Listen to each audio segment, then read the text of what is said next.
Support for this program is provided by the Foundation for Excellence in Louisiana Public Broadcasting and from viewers like you.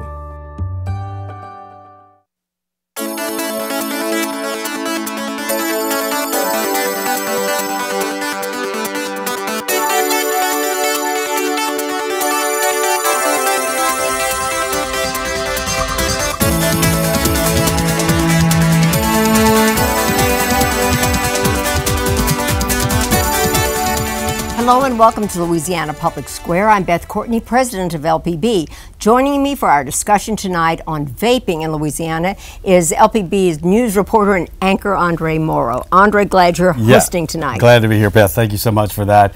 You know, it's a new year and time for New Year's resolutions. So maybe quitting smoking is high on your list. You may have considered weaning off the habit by using an e-cigarette. These handheld devices use a heating element that vaporizes a liquid, often with nicotine, into steam rather than smoke. Vaping has slowly risen in popularity over the last 10 years, but has surged among teenagers and even minors over the last 3. Vaping by Louisiana high school students has increased by 48%, and among middle schoolers over 65%. Since August, over 2,600 people nationwide have been diagnosed with lung illnesses related to vaping, and 60 have died, 2 from Louisiana. In response, the national age to purchase the products will soon be 21, and all but 2 flavors of nicotine cartridges will be banned. But is the flavoring attracting younger users to vaping or the nicotine? And what are the health issues tied to the practice? Tonight we bring together medical experts and e-cigarette users to explore vaping in Louisiana. 6 years ago, Ronnie Placia quit smoking traditional cigarettes and switched to the electronic kind. He says the benefits have been many. I had developed a wheeze over the years that had gone away, and yeah, I definitely feel like I'm living a much healthier lifestyle now that I've switched over. Placia started smoking tobacco at the age of 14 and didn't stop until 16 years later.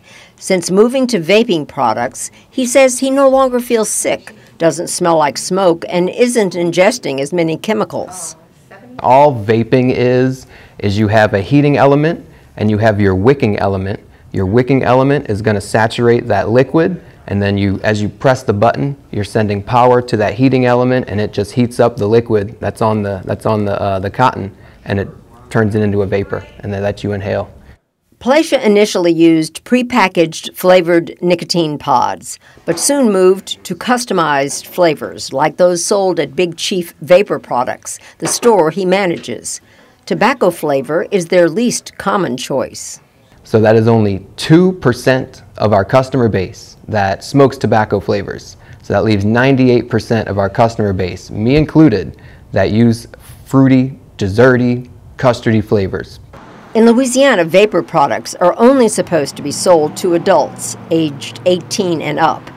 The FDA recently raised the national age to 21, which will take effect in September. Unlike customized flavor cartridges manufactured at Big Chief Vapor, prepackaged flavor pods contain much more nicotine. These are the most popular type among younger vapors. They're getting their hands on products like Juul. And Juul has way more nicotine than anybody should be intaking unless you are a pack-a-day, 2-pack-a-day smoker and you're already used to intaking that much nicotine. Louisiana high school bathrooms are the new vape shops. Tanya Moore is director of the Louisiana Campaign for Tobacco-Free Living. At the end of 2019, Moore's group and the State Department of Health released a special report on youth and e-cigarette use. In high school, we saw numbers nearly triple since 2015, and we saw numbers double among middle schools. The youth survey also found that 40% of Louisiana students vape daily. Because of the high levels of nicotine in the vaping products, and so their bodies and brains are becoming addicted to the products itself. Moore says youth are attracted to vaping devices like the Juul because of its sleek, easily concealed design, plus the flavor options. The flavors have a big connection because they contain what's called nicotine salts, and those nicotine salts are the piece that determine how big the plume of smoke may be. They're also attractive, they're sweet, they have a different smell. All flavored pods except for menthol and tobacco were recently banned by the Trump administration. Smoking cigarettes normally is socially frowned upon, but vaping is honestly socially encouraged. Fallon Brown is a senior at LSU in the Manship School of Mass Communication. She says vaping is prevalent at LSU, despite being a tobacco-free campus. A Pew study notes the biggest uptick in vaping in 1 year was among college students. Nicotine pod use in 2018 nearly tripled. For marijuana vaping liquids like THC, usage more than doubled. You can vape them pretty much everywhere because, again, there's no smell. There's not a lot of smoke like there would be from normal marijuana. And a lot of the time they're more potent than the regular plant. Even though recreational marijuana use is illegal in Louisiana, Brown says it's fairly easy to purchase THC pods online. The danger she discovered when reporting on the national outbreak of vaping-related lung injuries is bootleg THC cartridges. So the CDC has identified vitamin E acetate as a chemical component that is toxic to the lungs, and it is used as a thickening agent in these mostly counterfeit THC cartridges that are made in states where it's not legal. Since September, 60 people have died due to vaping-related lung illnesses, including 2 in Louisiana. Even though there's no smoke, there is still harm. Dr. Dawn Marcel is a pediatrician and the Capital Area Regional Medical Director for Louisiana's Department of Health. She says, counterfeit or not, all vaping pods contain toxins. We're not made to breathe and inhale toxic substances, and we are literally putting in a high concentration direct impact into our lungs. The effects are more significant in young people whose neurological systems are still developing. They can undergo addictive and neurotoxic changes as a result of e-cigarette exposure, and it can also have adverse effects on their cardiovascular and respiratory systems. Moore's study found that nearly 20% of middle schoolers and 30% of high schoolers don't think vaping is harmful. Currently, the health risks can vary from product to product. We don't yet have a standard FDA-regulated process to determine what is or what is not safe and what can or cannot even be consistently contained or mandated exclusion from these products. Placia oversees what goes into his customized vaping products, and he's proud of their benefits to his customers. Here at Big Chief Vapor Products, it is our job to transition people away from combustible tobacco cigarettes. We have smokers walking in the door, we have vapors walking out the door, and we are here to help with anything they need. Sharing some of their own solutions is our studio audience. It includes representatives from the vaping industry, Tobacco-Free Living, iCare, the LSU Manship News Service, Young Americans for Freedom, and also educators from Ascension and East Baton Rouge parishes. We also have high school members from the Legislative Youth Advisory Council from Covington and also New Orleans. So I want to welcome everyone to our show tonight. A recent Gallup poll was taken on vaping habits among adults. Among its findings, 20% of Americans ages 18 to 29 said they vape, compared to 8% of those aged 30 to 64. Just 16% of young adults said they smoked a cigarette in the previous week, compared to about 26% of 50 to 64-year-olds. The 2019 Louisiana Youth Vaping Survey found that 32% of high school students currently use vaping products, and 15% of middle schoolers are current users. And when it comes to the health risks of vaping, just over 29% of high schoolers and 19.5% of middle school students believe e-cigarettes are less harmful than other tobacco products. So let's start with our own survey. I want to ask you to tell me your full name, who you represent, and also your thoughts on vaping. Maria, I'll begin with you. Hello, my name is Maria Marsh. I go to LSU and I write for the Manship Writing Service. I wrote an article a few months ago about vaping and how college students have kind of been taking to it. and then also the harmful effects. My personal opinion, I feel like is a little less pertinent, but the people that I did talk to in writing it, even the people that said that they continued to vape after knowing all of the new information coming out about it, openly admitted they believe that it is extremely harmful, and they felt the side effects even though they still did it, and they were okay with that. Okay, thank you very much, Maria. Let's check in with somebody from the vaping industry. Tim, I'll ask you a question, and to give your full name. My name's Tim Champagne. I'm from Lafayette. I am an ex-smoker. I quit smoking 30 years with vaping. I did open a vapor store and for tobacco harm reduction. At my age, I was kind of a little older than the normal vaping crowd, but I felt there was full benefits for adults that were addicted to smoking cigarettes. I feel personally my health has dramatically changed since vaping. I quit smoking 4 years ago. I was a 2-pack-a-day smoker. And since I've vaped, my health has improved. My blood pressure is normal. I don't take blood pressure medicines anymore. My kids enjoy me a whole lot more because I can go outside and do things with them a whole lot more than when I was a smoker. All right, Tim, thank you for that. Appreciate it.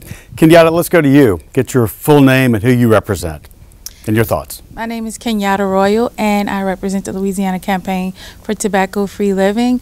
My thoughts, because I work with youth, are about them, and this product was supposed to come out and be for those who are smokers to transition to something that is supposed to be less harmful, even though we see the reports on the harm. My biggest issue is that our youth are getting their hands on it, and it's impacting their health, and it's impacting their future, because we don't want them in 30, 40 years to be equivalent to what we have with the cigarette smokers that we have today. We want them to have healthier lives and better outcomes of lives, and that means not introducing this product to themselves, but it's being touted as very cool and something to do, so they are very attracted to it, and it does have to do with the smell or the flavors. Okay, Kenyatta, thanks so much. Let's check in with some of the younger group in our panel here. Carter, I'll ask you, you're with LIAC. Yes, my name is Carter Nugent. I'm a high school student at Haynes Academy in Metairie, Louisiana, and I'm representing the Louisiana Legislative Youth Advisory Council here today. So when I think about vaping, I do believe that there are significant health benefits to current smokers to help cut back on harmful toxin and nicotine use. However, for younger audiences, the youth and high school students like me who are not current cigarette smokers, I believe that vaping is a bridge into the world of nicotine that will create a generation of cigarette smokers and vapors in the future. One of the main points of contention within the vaping world today is Donald Trump's recent raising of the tobacco purchase age to 21. I do believe that this is a heavy benefit to high school students like me, because many high school students are 18, and having even one 18-year-old within a high school increases accessibility to vape products for everyone within that school. So by raising the tobacco purchase age to 21, we're decreasing the accessibility for vaping products and new cigarette users in the future. All right, thanks for that, Carter. Brittany, let's check in with you. Full name and who you represent. Hi, I'm Brittany Uzoon, and I am a shop owner, and also I used nicotine vaping products to stop smoking 9 years ago. Me and my husband decided to open up a store to help our community, and what we like to focus on is more to educate our consumers so that they know what they're getting into. And when we do have younger children or younger adults come in, we like to educate them the difference between the salt nicotines and also your regular e-liquid so that they understand what they are putting into their body. All right, Brittany, thanks for that. Pete, let's go to you. Your thoughts. Hello, my name is Pete Jory. I'm with the Eye Care program at East Baton Rouge Parish Schools. That's an alcohol, violence, and drug prevention program. My thoughts are, I feel like there's a disconnect between what it was originally maybe meant to do and what it is doing. I feel like, for smokers that were wanting to get off of something or get off of cigarettes or a transition or a smooth transition, instead it's become faddish. And so, and of course it's personal for me because I work with youth, but I also have a teenager as well, and I have well, 2 teenagers, and both of those are tremendously exposed in the school. And it is because of the style of the particular pen or the device, and because you can wallpaper it and you can wrap it, it's as popular as having a phone. It's like a status symbol. And so there's immense peer pressure just to own one, even if you don't use one. So that kind of increases the pressure that I don't think was originally intended, but it definitely is there. So. All right, Pete, yep. Thanks for that. Hunter, let's go to you now. My name is Hunter Kilbride, and I'm here with the Louisiana Vaping Association. And as far as my take on vaping, I don't see it personally as being something that is considered as harmful to someone with the statistical data that they have established in other countries and economies against vaping versus traditional tobacco smoking. I feel as there is kind of a block gate within the United States of making the transition of letting someone use that as a harm reduction tool, because it's not as linked to taxable income as traditional tobacco products. That's kind of been a very big aiming point almost as far as regulations go towards it. We do support the T21. I firmly agree with some of the statements that have been made. That does limit the accessibility to high school students, but at the same time, if you look at it as, do those 18-year-old students have 21-year-old friends that were previously in high school with them?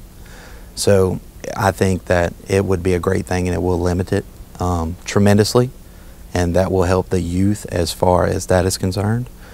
But from, again, my personal opinion, I see it as being a great harm reduction tool for adults, not the youth. Okay, Hunter, thank you for that. Mia, let's check in with you right now. Hi, my name is Mia Edwards. I am the Director of Secondary Schools in Ascension Parish.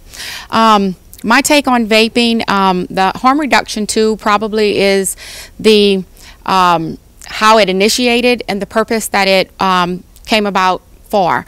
What has happened though is that industry has then begun to market it to the younger generation, and we are seeing in our high schools just students that are very addicted to the nicotine because the nicotine content is so high, and they are not mature enough to handle the decisions that need to be made to be able to utilize this in a more healthy manner.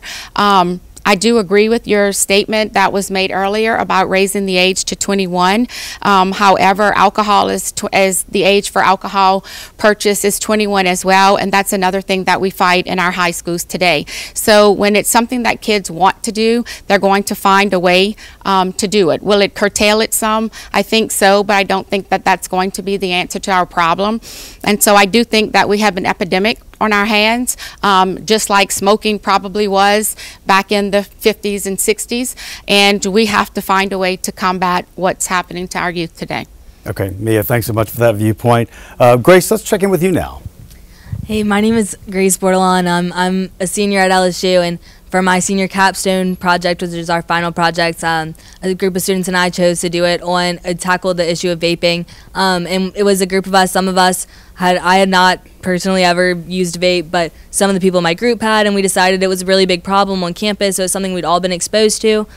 So our take was that to curtail some of the problems that we were seeing, we were going to lobby the state legislature to raise the age of tobacco to 21, but luckily we don't have to do that anymore, and I do think that's going to be a big factor. It won't obviously solve all of the problems with vaping, but I do think it'll help. I mean, if it means that my little brother who's just turned 17 has to jump through a few more hoops to get his hands on a vape, then I'm glad it's in place, and I'm glad that he has to at least work a little bit harder to get it. All right, Grace, thank you for that. Nicholas, let's check in with you, last person right now. Thank you. My name is Nicholas Foster, and I'm from Young Americans for Freedom at LSU, which is a conservative nonprofit that works to support individual freedoms.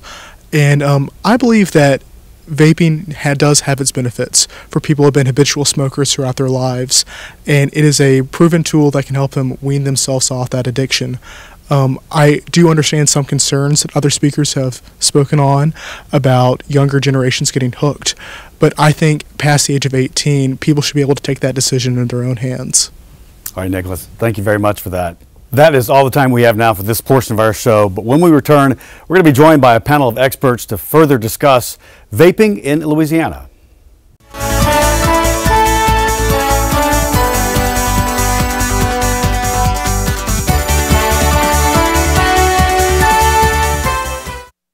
Welcome back, everyone, to Louisiana Public Square. Tonight, we're exploring vaping in Louisiana. And joining us now is our panel. Dr. Alex Biu is Assistant Secretary for the Department of Health's Office of Public Health. He's a primary care internist. He's focused on improving individual and community health through innovative public health approaches. Heather Hutton is the president of the Louisiana Vaping Association. The group works to ensure that all vapor products remain on the shelf. She owns Big Chief Vapor Products in St. Bernard Parish. Shalina Davis is the CEO of Louisiana Public Health Institute, which champions community health. Her organization oversees the state's campaign for tobacco-free living. Davis has more than a decade of experience in public health and health equity. And Fallon Brown is a broadcast journalism senior in the LSU Manship School of Mass Communication. She has worked for LSU's student-run station, Tiger TV, also interned for WWL in New Orleans. She recently produced stories about vaping among college students. Now, before we go to our studio audience for questions, I'd like to ask each of you, from your perspective, is vaping a problem in Louisiana? Alec, we'll begin with you. Sure. Well, I think as you heard from many of the panelists, we in the Department of Health do think that vaping is a growing concern in the state. A couple of reasons. One, we know that vaping is increasing dramatically in a very short period of time. Two, we don't know enough about the safety of vaping. And then third, it's who's vaping. What we're seeing is an actual decline amongst adult vapors, but a tremendous growth amongst youth. And that's a big concern because we're talking about one of the most addictive substances that has an impact on brain development, and we just don't know enough about these devices to be able to say they're safe. All right, Heather? Do I think that vaping is a problem in Louisiana? In Louisiana, yes. Absolutely not. I think I wouldn't call vaping a problem. I would call vaping a solution to a very deadly problem. The biggest problem with vaping is the distinction between the harmful products and the safer products that are FDA regulated, and the misconception that vaping is getting right now. Vaping has helped millions of people across the country help quit the most #1 preventable death of smoking, cigarettes, and where you have your THC black market carts that are harming and causing illness and deaths, and they're two completely different products. And I think that's the biggest problem that vaping is facing, more than vaping actually being a problem. It's a solution. All right, Heather, thank you for that. Shalina? Yes, much like Alex, at the Louisiana Public Health Institute, we do feel like vaping is an issue here in the state of Louisiana, particularly as you saw the rates of vaping among high school and middle school students has significantly increased over the last few years, and we are committed really to preventing initiation among youth. We know also that vaping has a significant impact on the development of the brain and in the body, and also can be significantly addictive for youth. And there are studies that show that it could lead to folks using cigarettes in the future. Selena, thanks for that. And Fallon? I'm in the middle here. I would consider vaping to be an issue if the product that they're smoking is illegal and not regulated by the FDA, and also if someone under the age of 18 is vaping those products. But if they're over the age of 18, they can make their own decisions, and as long as the product is legal, I don't really think anyone should be too worried about them. Okay, thanks very much. And now we're going to go to our audience for questions. And Danica, we didn't get to talk to you earlier, but let's talk to you right now. You've got a question for our panel here. So as somebody who works in the field of prevention with our youth in East Baton Rouge Parish, my question— Who do you work with? I'm sorry, who do you work with? The eye care program. Eye care program, okay. Yes, sir. And my question is, are there any plans for a prevention campaign targeted to children, young adults, and even parents to counteract all of the media that they're getting and the messages from the vaping industries, to let them know that it's unsafe or what the consequences may be that would help us in our endeavors with the youth in our community. Dr. B, you want to take that? Sure. We do have resources to address vaping already. And our existing tobacco lines, the 1-800-QUIT-NOW, the Quit With Us lines, can give some information. But this is another area where we're sort of caught flat-footed as public health professionals.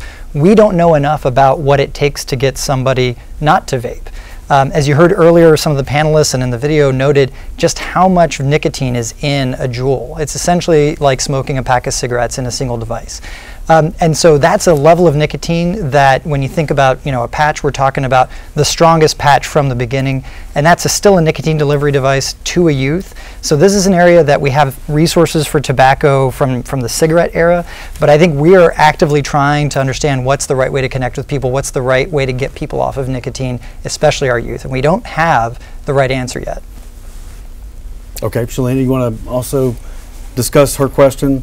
Sure. Yes, and I will also say on the prevention side, the Louisiana Tobacco-Free Living campaign is doing a lot of work around prevention. One of those areas is around policy.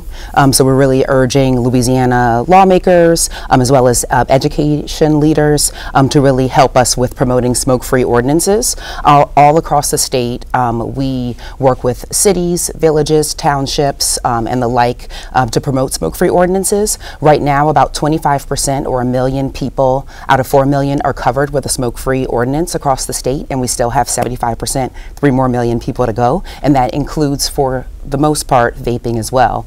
So that's a huge push that I want to kind of note. Now, you said for the most part, but does it cover it fully? Some smoke-free ordinances that passed before the vaping, like for example in Alexandria, they're going back to ensure that vaping is included in those smoke-free ordinances. But now, when we pass smoke-free ordinances, we want vaping to be included in that. Okay, thank you very much. Chriselle, we haven't talked to you yet. Give us your full name if you would, and who you represent, and your question for the panel. I'm Chriselle Stipe. I'm a cessation manager with the Campaign for Tobacco-Free Living. And my question is, what steps are being taken in Louisiana to enforce the flavor ban on vape products? I think we'll go to you on that again, Shalina. Yes, that is a good, well, that's a Louisiana Department of Health question, I think. But I think from the public health kind of advocacy side, I think the biggest piece that we're doing is providing education. Again, going back to youth, one of the pieces of work that we do is really educating providers, educators, and people who are going to be working with youth who are initiated with vaping to kind of educate them about, what it means and what the harmful impacts are on their bodies. And then we're also working alongside LDH to figure out what does regulation look like. Also kind of hearing from the federal government in terms of, what are they going to do and how do we also enforce it here. Just to touch on that, the FDA and ATC, even right now, are having problems with even current enforcement. A large portion of how teens are actually getting these products is through straw purchases. Right now, there are no laws on the book that holds any teen accountable, and our representatives don't want to put any kind of accountability on the teens or straw purchasers. So I'm not really sure how they're going to handle another regulation because they don't have enough officers at the time right now to regulate what's happening in the moment. Heather, let me ask you real quick, what is a straw purchaser? So that's how most kids get their devices because we're pretty strict about IDing people. So a straw purchase would be an 18-year-old coming in, buying the product and then going outside and handing it to the kids. And we've addressed this multiple times with the ATC specifically, who enforces it, and they really can't do much about it. Yeah, and just to add, I think there's still a lot that we don't know about what the federal regulations are going to look like. So December 20th was when President Trump signed the T21 bill into law. But we still haven't seen regulations come out from the FDA explaining what enforcement of T21 is going to look like, even though it was effective immediately. The flavor ban was started on January 2nd, or announced on January 2nd, and given 30 days to be put into effect. Still haven't seen yet what exactly that enforcement mechanism is going to look like. We can assume, based on what we've seen from enforcement of T18 and what they've said as far as which flavors will be banned, all of them except for tobacco and menthol.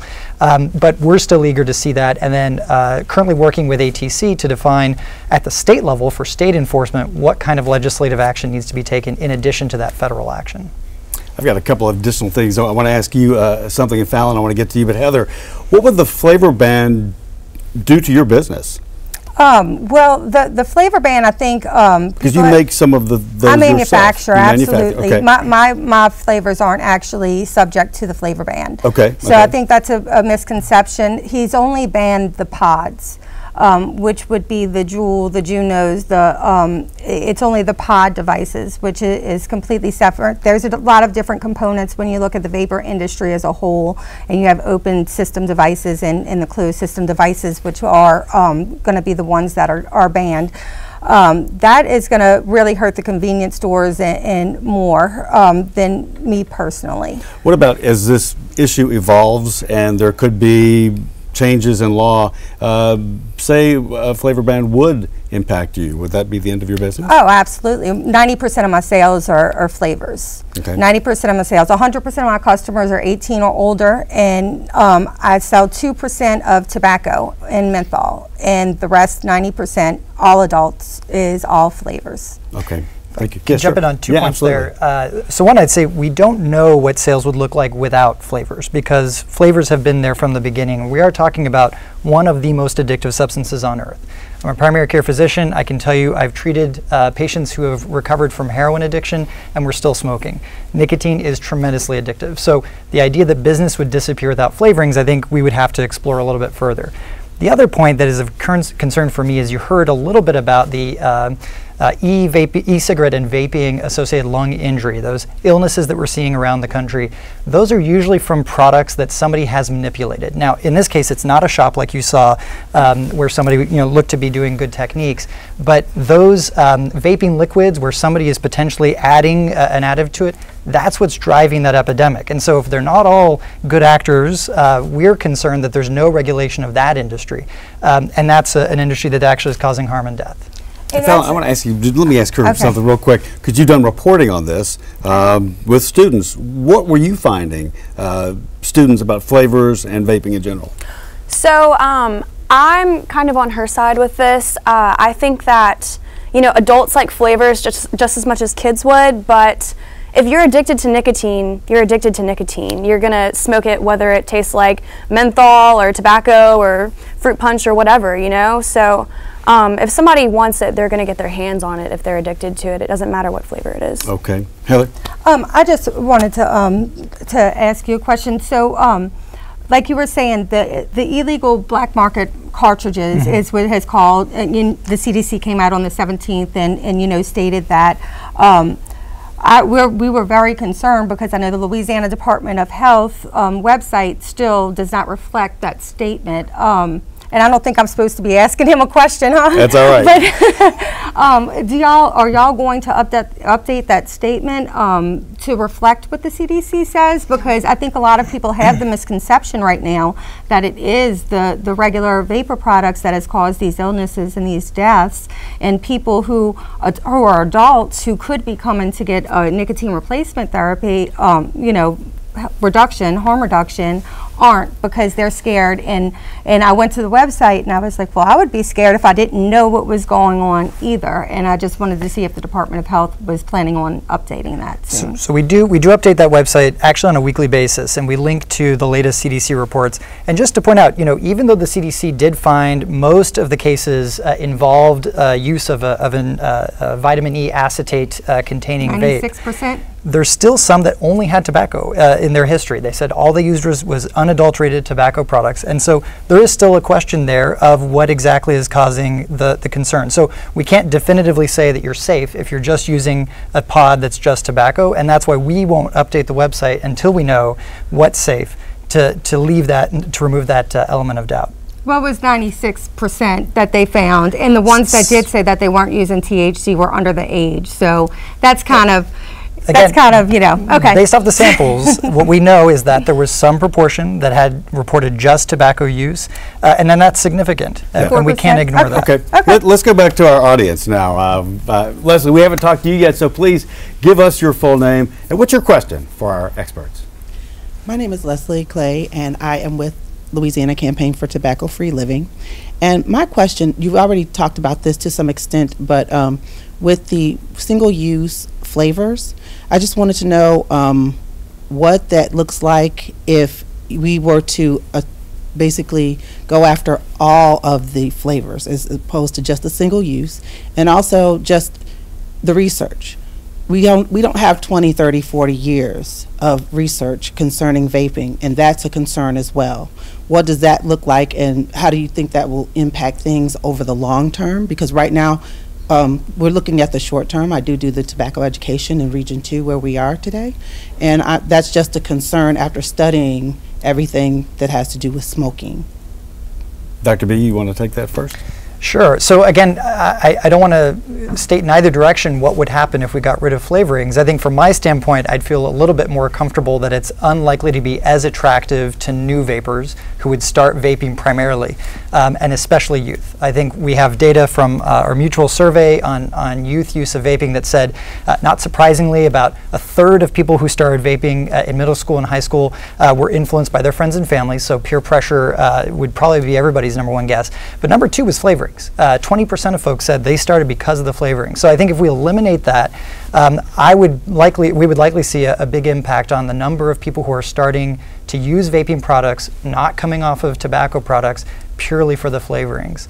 And I think that would be a good thing for the state. Well, I'm sorry. The study that you're referring to, is that the CDC study that came out, and the number one was curiosity, number two was friends and family, and then number three was flavors. So that's a national study. I was talking about the one for Louisiana. For Louisiana. So these are Louisiana high school and middle school students telling us why they started. Okay, I want to check in with Hunter real quick. I know you're in the vaping industry. Again, if your question and your full name and who you're with once again for us. My name is Hunter Kilbride. I'm actually with the Louisiana Vaping Association, and my main question is, as far as the youth epidemic is concerned, where are they gathering that data? Is that guaranteed data showing that it is, 17 years of age and below, or are the 18-year-olds included in that at the time of legal availability to purchase? And, are the new studies that could possibly come out by the end of this year going to include the ages 19, 20, up to 21, well, 20, with 21 being the legal age to purchase?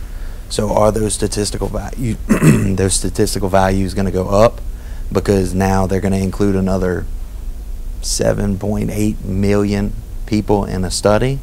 Or, again, back to, are these only numbers that are pulled from teenagers that are not of legal purchasing age? That's really the big question. Who wants to take that here? Shalina? Sure. So, I mean, the study that was referenced earlier, the Youth Tobacco Survey, was done amongst a sample of Louisiana middle school and high school students. So that was the source of the data. Those are the students themselves. So they could have 18-year-olds in there? Perhaps, depending if they're high school students, 18-year-olds could be in there. But the data is broken down by age, and so it's self-reported age, it's self-reported use. We don't have the financial situation, nor would many people want the intrusion of us actually, going through and following people in their lives. So this is a pretty statistically standard method to survey something like a health risk factor, like smoking. And to your question, would we see that go up to 19, 20? I think when we're talking about youth, we're still defining that as 18 and below. We would not, just because T21 is the law, suddenly move it up to 21. However, we also capture studies that, for instance, the behavioral risk factor survey that does go into adults. It tells us things, for instance, like adult vaping is on the decline. The growth in vaping is largely driven by youth.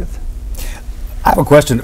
Are schools doing anything about vaping? Do they take away vaping products? We heard in the report that school bathrooms are becoming like ground zero for vapors. What about schools? What are they doing?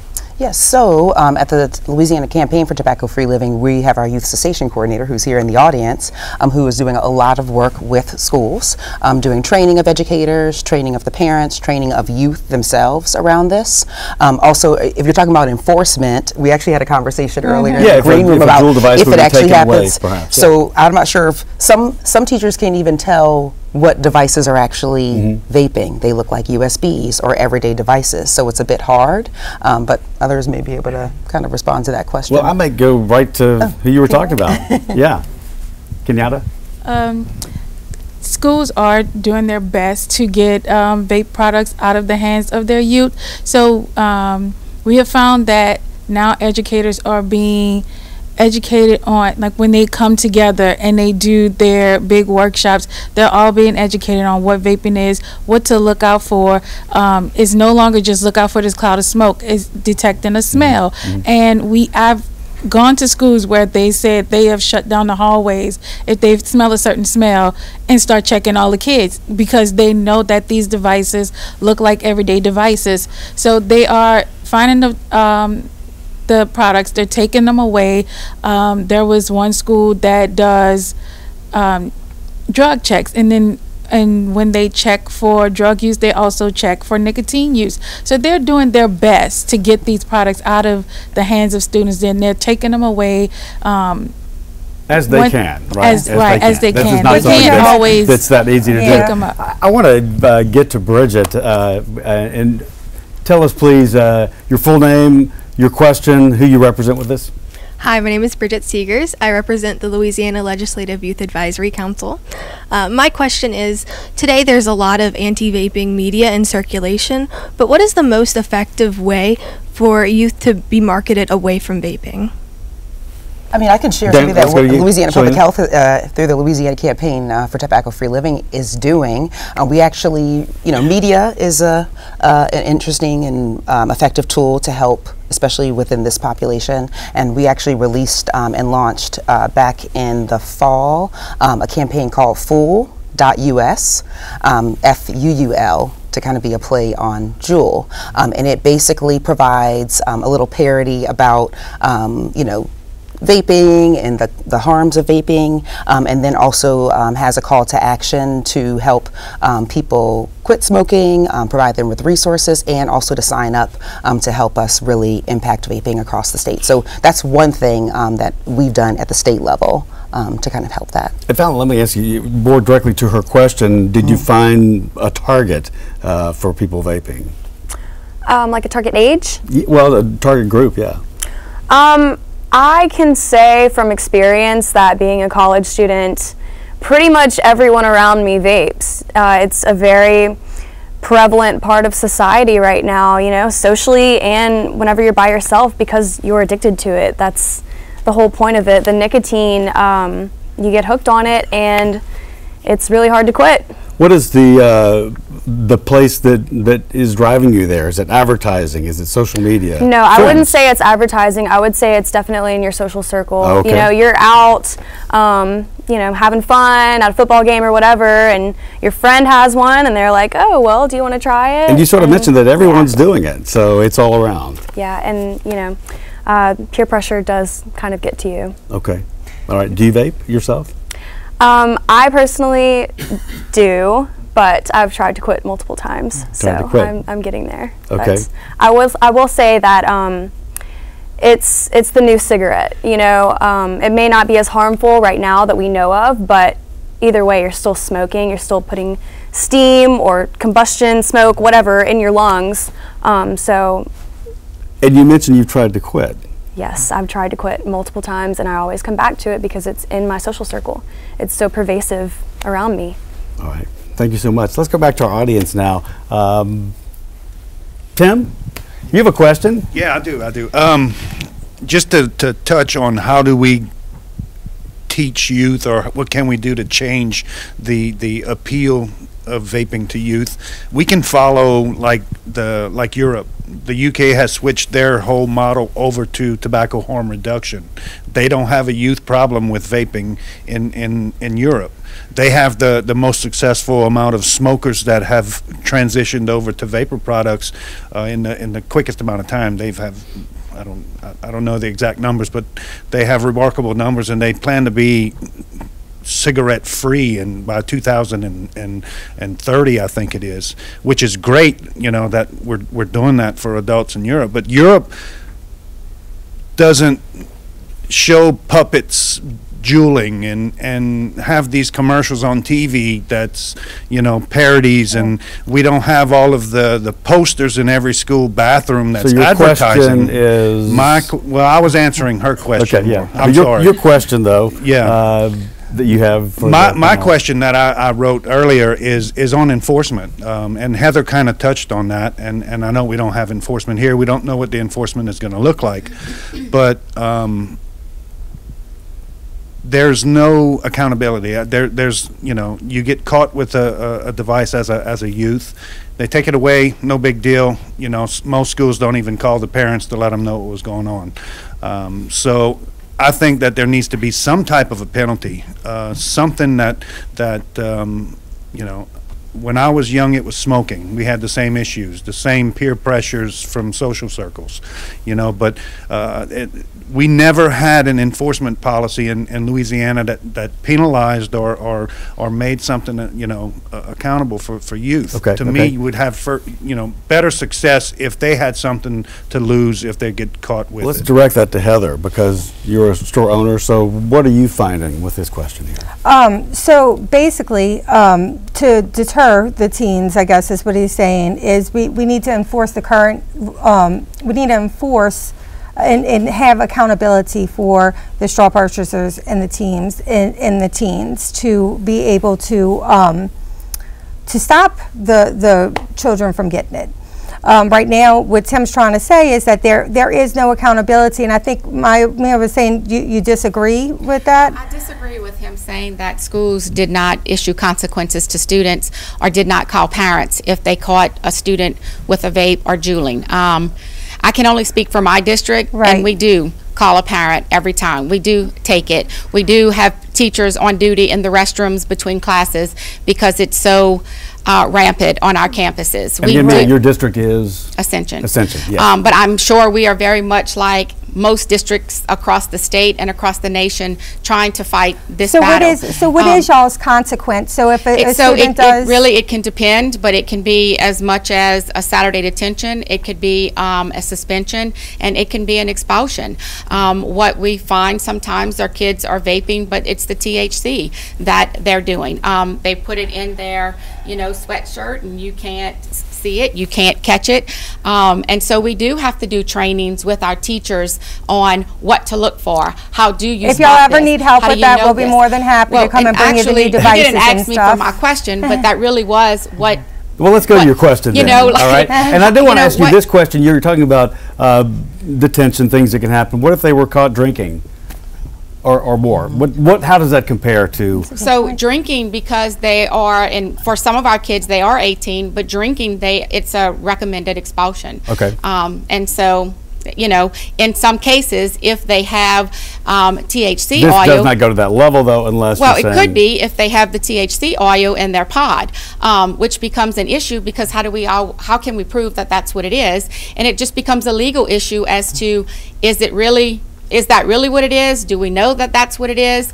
And it becomes a legal issue at that point in a battle that we address with kids and have to deal with parents on.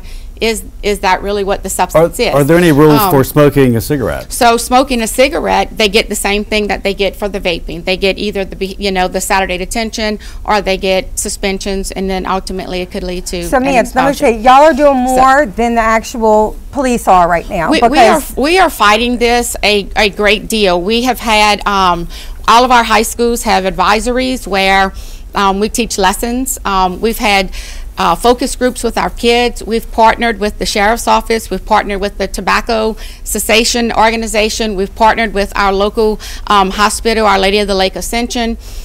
We've partnered with the drug-free organization, and we did a night campaign where we brought in parents and students from all of our high schools, really just to educate them on what it is. And when we talk to our focus groups, our kids say the thing that's going to help them stop the most is talking about the dangers of it.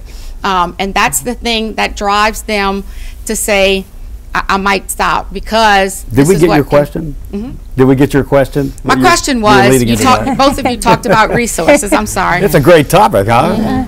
Both of you talked about resources that your organizations have. And so as someone over high school, and we're trying to educate kids and trying to educate parents and teachers, where do we go for these resources other than searching online? What can you provide for us, and what support can you give for us in this battle? So can I remind folks that nicotine, what we're talking about, is an addiction. And as you know, this young lady mentioned, you know, folks need resources to quit. Like at this point when we're talking about, you know, we have to be nuanced when we're talking about even being punitive with this, because young people are now addicted. So now we have to get to the cessation resources, and it may take people multiple times to quit. So some of those resources include things like I mentioned, quitwithusla.org, and young people can call the quit line as well, 1-800-QUIT-NOW. Also, if you want to get to a person, you can reach us, you can reach Kenyatta, you can request us to come out to schools or provide like a, you know, a packet of materials. You can reach us at tobaccofreeliving@lphi.org, or even go to our website at tobaccofreeliving.org. So it sounds like there are resources. There are resources, and we could package them. With limits, though. I'll say one of my biggest concerns is that we don't know a really effective resource yet to help kids stop vaping. There's a recent study that actually even looked at the most effective way to quit smoking, which is not vaping at all. They're medications that are not nicotine-based, and those didn't work for kids who were vaping. And so our biggest silver bullet, which even then only achieves about 20% effectiveness in adults, didn't work in children. So that's one of our biggest concerns. We're seeing vaping balloon, and at the same time we do not yet have effective treatments to get people off. The most important thing we can do is prevent new people from reaching these devices. And to echo what Shalina was saying, when we're talking about these individuals and putting individual penalties, the evidence doesn't support that for tobacco, and it probably is not going to be effective for vaping either. We don't have data. The most effective thing you can do is put really strong penalties at the point of sale and limit the sale. Okay. Thanks very much. If you ever need any help, we don't deal with speaking with the children or anything like that, but as far as educating your teachers and your parents, we'll be happy to come and educate your teachers and parents. We just feel like there's so much going on in the schools right now. We almost feel like the prevention that's happening is almost glamorizing it to them. So it's kind of like a fine line right there, because how far do you go until, okay, at this point, well, you're telling me it's bad, you're telling me it's bad, you're telling me it's bad, and I see this poster, and I see this poster, and I see this poster. And they're enticed to do it. And it's enticing to us. So we don't want to go and speak to the kids. We don't feel like we should be bringing products to the kids and educating them on, hey, this is how you use this, and this is how, but we're more than happy to any of your teachers that need to know the new products. I mean, we have a plethora of products that we can bring to show them so that they know the things to look for, so that they're not confused. Let's go back to our audience for a moment. Pete, you've got a question, and once again, tell us who you're with. Sure. My name is Pete. I'm with iCare with East Baton Rouge Parish Schools. Once again, we're an alcohol, drug, and violence prevention program, and we do several things that we have in place that are it doesn't come off maybe as so serious, but we bring in doctors, we bring in maybe some of our local agencies that deal with mental illness or addiction, and we bring them in and they speak to our students. So we do several things like that already, which are really good. We try to, ours is prevention education, so we try to get out in front of it, so that because we are about choices. We do want our kids to be very, very informed, so that one day that they'll be able to make a correct choice, or hopefully the better choice. I guess my question is, and I feel like it's all kind of running into the same circles, but do you guys, because I feel like there's a sincerity, I'm talking to my vaping people, but I feel like there's a sincerity of when we did this, right, when we brought vaping in, we really intended it to be an alternative to smoking. Absolutely. That seems what you're wanting to say, and I believe what you believe. But but really with the strong push against cigarettes, because I know that growing up, I feel like we almost eradicated smoking, and now there's a complete flip-flop where the people that had really, I mean, if I were to talk to a student today and I said, what do you think about cigarettes? They would say That's terrible. You don't want to do that. But if you tell them about vaping, they do not see the correlation between that and cigarette smoking. And I know it's not tobacco, but it is nicotine, and there's other things in it. So do you feel that, even though I know that for good reasons, do you feel there is a responsibility in your industry to make this right? Let's see if we can get a quick response to that question. A quick response. And I know, sorry, because I have one more person I definitely want to I'll get try to. to be quick, but I think that where you're going with that is there are two different parts of the vapor industry. So you have 13,000 small business owners that are 18 and over establishments that is still to this day is their purpose. You have one company that came in with these high nicotine pods that have all the kids like, that's Juul. It's that's one company out of 13,000 different businesses. They came in, they have those high nicotine levels that have attracted the children, and now these 13,000 businesses are getting lumped into the wrongdoings of one person, of one company. So I think there's a serious distinction, because I think that we have that passion, and I think all of us still operate in that same capacity of that we're here for adult smokers to help them make that transition. We can't control what another company does, and that is the only company owned by Big Tobacco too, also. The only company out of 13,000. We are not a big tobacco industry. But I don't sell Juul in my shop. None of our members will sell Juul. We ask them not to sell Juul because the high nicotine levels is one thing that has gotten completely dismissed today in the Juul products. We don't make those high nicotine levels like in the Juul products, and we will be asking the state legislature this year to make a cap But we heard on that shop owner talk about that. Anything with a high nicotine would be not a good way to go. Right, you don't need that much high nicotine, and that's where Juul came in, and you can see once Juul came on the market, that's when that spike happened. It wasn't when you had the good players that were in the business. So really, Juul is the one that needs to be making it right, but we're suffering for what they did. So that's kind of where I'm at on that. Guys, we've had a really lively discussion. We're actually out of time. I'm sorry. Believe it. No, I tried to make it a quick one. It's good, but we've got to keep on going. But it's been a great discussion tonight. I do want to thank our panel. They've been passionate. They've had great answers to the questions. Dr. Bu, Ms. Hutton, Ms. Davis, and Ms. Brown with their insight on this month's topic. Now, when we come back, we will have a few closing comments.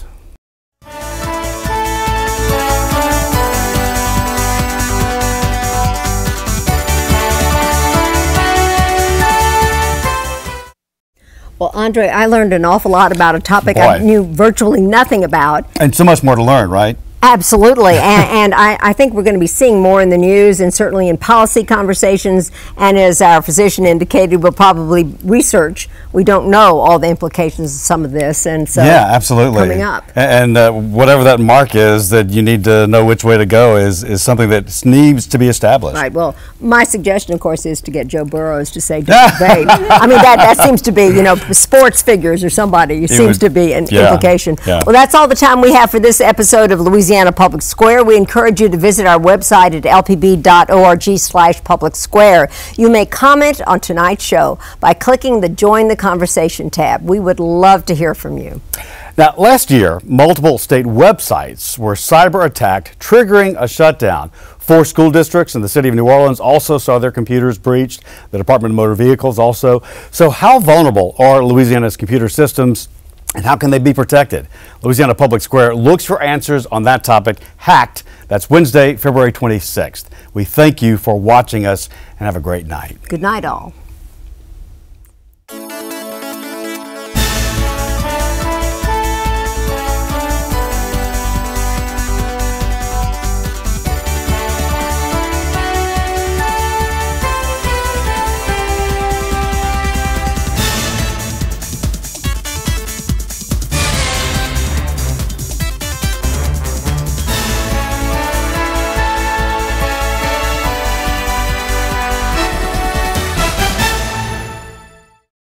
For a copy of this program, call 1-800-973-7246 or go online to www.lpb.org.